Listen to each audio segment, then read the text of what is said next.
कृपा से सारे दुख मिट जाते हैं, सब ही दुख मिट जाते हैं।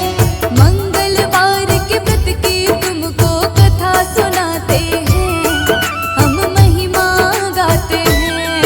तेरी जय हो वीर हनुमान, बलशाली बड़े बलवान, बलशाली बड़े बलवान, तेरी जय हो वीर हनुमान।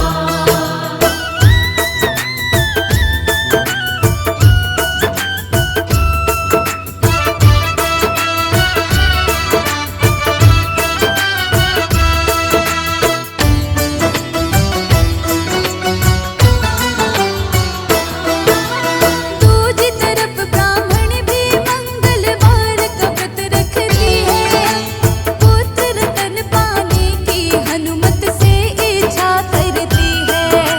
श्रद्धा भक्ति से हनुमान की वो पूजा करती थी, पहले भोजन इन्हें खिलाती, बाद में खुद खाती थी। एक दिन ब्राह्मणी भोजन ही बनाना भूल गई थी, ज्यादा व्यस्तता के कारण इन्हें भोग न लगा सकी थी। निर्णय किया तब इसने, जब तक भोग न इन्हें लगाऊं, भूखी प्यासी रहूंगी तब तक मैं भी कुछ नहीं खाऊं।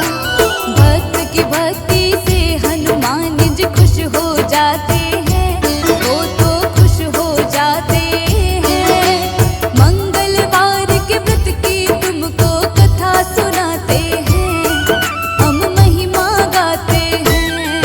तेरी जय हो वीर हनुमान, बलशाली बड़े बलवान, बलशाली बड़े बलवान, तेरी जय हो वीर हनुमान।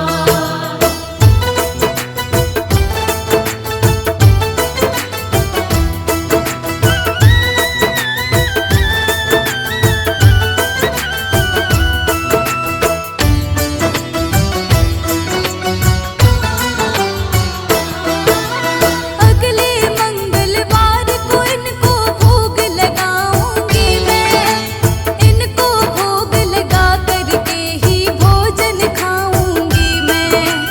हनुमान की भक्ति में उसने छोड़ा आहार, भूखी प्यासी रही ब्राह्मणी पूरे ही 6 बार। भूख प्यास से व्याकुल ब्राह्मणी ने खोए थे होश, मंगलवार के दिन ब्राह्मणी हो गई थी बेहोश। ब्राह्मण की भक्ति से खुश हो जाते हैं हनुमान, दर्शन देकर ब्राह्मणी को वो देते हैं वरदान। पुत्र रतन का हनुमान वर देकर जाते हैं, बजरंग